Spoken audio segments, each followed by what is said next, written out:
ইউনূসের প্রথম থেকেই যে উদ্দেশ্যটা ছিল আওয়ামী লীগকে সরিয়ে দেওয়া, তাকে সরিয়ে দিয়েছে। এবার বিএনপি যদি ক্ষমতায় চলে আসে বা বিএনপির দিক যখন আস্তে আস্তে শক্ত হচ্ছে, তখন তো ইউনূসের উপরে উল্টে আরো চাপ বেড়ে যাচ্ছে। ইউনূসের উপর চাপ বেড়ে যাচ্ছে সেটা একপক্ষীয় বিএনপির পক্ষ থেকে। আমি আপনাকে একটা উদাহরণ দিয়ে যদি বোঝাই, আপনি জানেন যে ব্রিটেন বা আমেরিকাতে, যেমন ব্রিটেনে যখন ইলেকশন হয় আপনার সেখানে হয় হলো কনজারভেটিভ এবং লেবার দুইটা, এইটার বাইরে কিন্তু সেখানে আপনার গ্রিন পার্টি আছে, লিবারেল ডেমোক্রেট আছে, তারপর আরো এরকম ছোট ছোট পার্টি আছে, এমনকি পাগলের দল নামে একটা লুনি পার্টি নামে একটা পার্টি আছে। আপনি এদের নাম কখনো শুনেছেন? আচ্ছা, আপনি আমেরিকার ইলেকশন দেখেন, ডেমোক্রেট এবং রিপাবলিক, এই দুটোর বাইরে তাদের লিবারেল পার্টি নামে একটা পার্টি আছে, আপনি এদের নাম কোনোদিন শোনেননি। আপনি ভারতবর্ষে আপনি বৃহত্তর রাজনৈতিক দুটো দল আছে, বিজেপি এবং কংগ্রেস। এটা বিভিন্ন রাজ্যে আলাদা আলাদা আছে, কিন্তু মূলত আপনি বড় দুটো পার্টি কোনটা? আমি যদি ভারতের কথা বাদও দেই, পৃথিবীর অন্যান্য দেশগুলো লক্ষ্য করে দেখেন, আমেরিকার কথা বলেছি, ইংল্যান্ডের কথা বলেছি, বাংলাদেশেও একই ব্যাপার।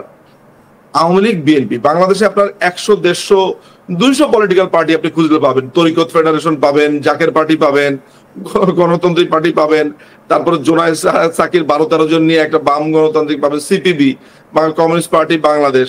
এরা কোনো ভোট পায় না, কিছুই না, ঝামেলা লাগানোর উস্তাদ। তো আলটিমেটলি এরকম অনেক ক্ষুদ্র ক্ষুদ্র ক্ষুদ্র ক্ষুদ্র পার্টি পাবেন যাদের কোনো ভোট নাই, কিছু নাই। যে কোনো আসনে আপনি আওয়ামী লীগ, বিএনপি, আওয়ামী লীগ, বিএনপি, হ্যাঁ তৃতীয় একটা পার্টি আছে যারা একটা সময় খুব ভোট টোট পেত, মোটামুটি 20-25 আসন পেত, জাতীয় পার্টি, তাদের অবস্থা বেশ সঙ্গীন। জামাতে ইসলামী সর্বসাকল্যে 1টা বা 2টা সিট পেত, তাও সেখানে বিএনপি যদি সেই আসনটা ছেড়ে দিত, ফলে বিএনপির ভোটগুলো জামাতের বাক্সে যেত, ফলে জামাত নির্বাচিত হয়ে আসতো। যদি আওয়ামী লীগ এবং বিএনপি, আওয়ামী লীগ তো এককভাবেই করে, যদি বিএনপি এককভাবে ইলেকশন করে, বাংলাদেশ আওয়ামী লীগ এককভাবে ইলেকশন করে, জামাত কোনো সিটই পাবে না, কোনো সিটই পাবে না, এবং জাতীয় পার্টি সেখানে বরঞ্চ 8-10টা সিট পাবে বলে আমার ধারণা। বা জাসদ আছে, জাসদের ইনু আছে, রাশেদ খান মেনন আছে, পেতে পারে, তারা 1-2টা আসন পেতে পারে, বা ইন্ডিভিজুয়ালি অনেকে পেতে পারে বলে আমার ধারণা করি, স্বতন্ত্র। সুতরাং বাংলাদেশের রাজনৈতিক বাস্তবতা হচ্ছে এমন, এরকম একটা জায়গাতে বিএনপিকে এককভাবে আপনি জয়ী ধরে নিয়ে একটা ইলেকশনের কথা চিন্তা করছেন, সেখানেও তারা সন্দেহ প্রকাশ করছে ইলেকশন হবে না। এইটার একটা বড় কারণ আমি এর আগেও বলেছি, আমি আবার রিটারেট করছি, সেটা হচ্ছে যে এনসিপি কে রাজনৈতিকভাবে ইউনূস প্রতিষ্ঠা করতে চায়। এর কারণ হলো যে এই যে একটা সুবর্ণ সুযোগ সে পেয়েছে, তার একটি রাজনৈতিক দলকে প্রতিষ্ঠা করবার, তার একটি রাজনৈতিক দলকে এখানে নিয়ে আসবার। আপনি আমাকে বলুন তো, যে এই সুযোগ যেখানে আপনার ইউনাইটেড নেশনস তাদেরকে ব্যাক দিচ্ছে, আপনি জানেন ইউনাইটেড নেশনস এর এক ভদ্র মহিলা, গুয়েন তার নাম, আমি লাস্ট নেমটা গেছি ভুলে, সে বলছে যে অন্তর্ভুক্তিমূলক ইলেকশন মানে আওয়ামী লীগকেই যে থাকতে হবে তা নয়, আওয়ামী লীগ ছাড়াও একটি অন্তর্ভুক্তিমূলক ইলেকশন হতে পারে, দেখতে হবে সাধারণ জনগণ সেখানে ভোট দিতে পেরেছে কিনা। চিন্তা করে দেখেন, এই পশ্চিমারা এতদিন বলেছে অন্তর্ভুক্তিমূলক ইলেকশন, সবাইকে নিয়ে ইলেকশন করতে হবে, এখন তাদের সুর পাল্টে গেছে, এখন তারা বাংলাদেশ আওয়ামী লীগের মতো একটা বৃহত্তম রাজনৈতিক দল, তাদেরকে ছাড়া ইলেকশন করতে চাইছে।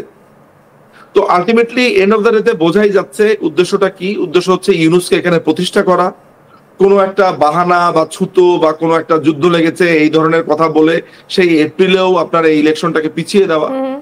আমি কোনোভাবে মনেই করি না যে ইলেকশনে এপ্রিল মাসে বাংলাদেশে ইলেকশন হতে পারে।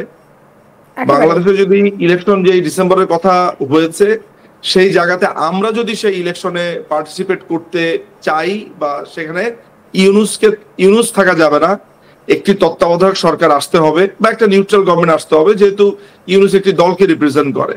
সুতরাং সেই জায়গা হলে বাংলাদেশ আওয়ামী লীগ, আদারওয়াইজ এখানে কোনো ইলেকশন কিছু হবে বলে আমি অন্তপক্ষে মনে করি না। এবং নানান ভাবেই যেগুলো আলোচনা করেছি, সহজ হিসেব, পুরো কঠিন কোনো ব্যাপার না।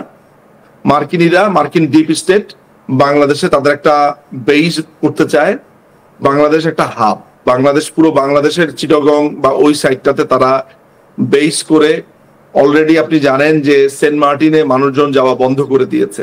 এই যে আমেরিকার প্রবেশ, বাংলাদেশে আমেরিকার প্রবেশটা কি বাংলাদেশের রাজনীতিকে অনেকটাই প্রভাবিত করে দিচ্ছে যেভাবে, সেটাই কি প্রথম কারণ হয়ে দাঁড়াচ্ছে এই সামনে এপ্রিল মাসে ভোট না হওয়ার পেছনে? প্রথমত আপনাকে এটা বলে নেই আমি, সেটা হচ্ছে যে বাংলাদেশের এই যে আমেরিকান প্রভাব, এটা দিয়ে একটা ব্যাপার মনে হতে পারে যে বাংলাদেশে এই আমেরিকান প্রভাবটা আজকে নতুন, আমাদের জন্য খুবই দুর্ভাগ্যজনক, এটা খুবই সত্যি কথা। অ্যাজ এ বাংলাদেশি নাগরিক এটা আমার জন্য দুর্ভাগ্য, কষ্টের, খুবই বেদনাদায়ক যে প্রতিটা সময় বাংলাদেশের ইলেকশন বলেন, বাংলাদেশের জরুরি নানান ধরনের বিষয়াদির ক্ষেত্রে ব্যাপারটা এমন যে আমেরিকা যা বলবে। আপনি ইলেকশনের সময় লক্ষ্য করি, এর আগে লক্ষ্য করেছি যে আমেরিকান একটা কনভয় এসেছে, আমেরিকান অমুক এসেছে, বিএনপি জামাত হুমড়ি খেয়ে তাদের সাথে দেখা করার জন্য পাগল হয়ে গেছে। আমেরিকার এমবিসিতে আমাদের যে সুশীল সমাজ আছে, যারা আমেরিকার ইউএসআইডি বলেন, আমেরিকার টাকা খেয়ে ফুলে ফেপে এনজিও করে তাদের পক্ষে, তাদের সিআই এর যে স্টেশন তাদের হয়ে কাজ করে। এটা আমাদের জন্য এত দুর্ভাগ্য যে আমরা বলি আমরা একটা সার্বভৌম দেশ, কিন্তু আদতে বা প্র্যাকটিক্যালি আমরা আসলে একেবারেই একটা পরাধীন একটা রাষ্ট্র।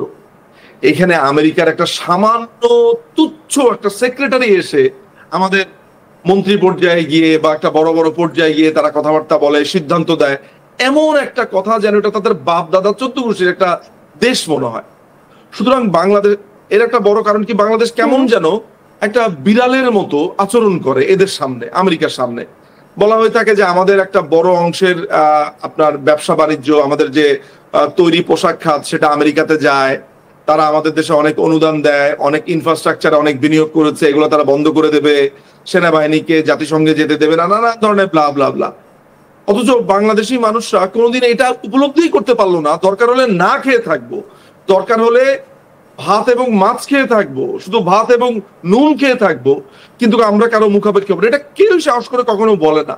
এটা প্রথমত এটা জেনে রাখেন যে এই বলয়টা, এই প্রভাবটা একটা দীর্ঘদিনের, নাম্বার 1। নাম্বার 2 হচ্ছে যে মার্কিনীদের যে বার্মা অ্যাক্ট যেটা আছে, আপনি যদি 2022 সালের বার্মা অ্যাক্টটা পড়েন, আপনার কাছে এটা পরিষ্কার হয়ে যাবে যে বার্মার জান্তা সরকার, বার্মাকে নিয়ে তাদের একটা ব্যাপক রকমের পরিকল্পনা আছে। সেই পরিকল্পনা কি বার্মার নাগরিককে মুক্তি দেওয়া?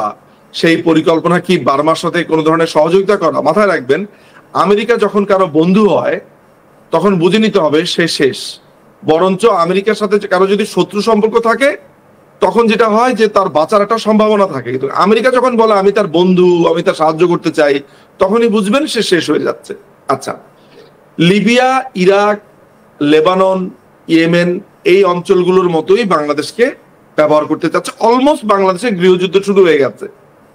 বাংলাদেশের যদি 18 থেকে 20 কোটি নাগরিক হয়ে থাকে, সেই নাগরিকের মধ্যে 4 থেকে 5 কোটি এবং যারা ভোটার না কিন্তু আওয়ামী লীগ ফ্যামিলির, আমি ধরে নিব 8 থেকে 9 কোটি মানুষ বাংলাদেশ আওয়ামী লীগকে যদি সমর্থন করে, এর মধ্যে মুক্তিযুদ্ধের সমর্থক আছে, প্রগতিশীল আছে, এর মুক্তমনা আছে, এরা সবাই মিলেই আসলে আওয়ামী লীগকেই পছন্দ করে বাংলাদেশের।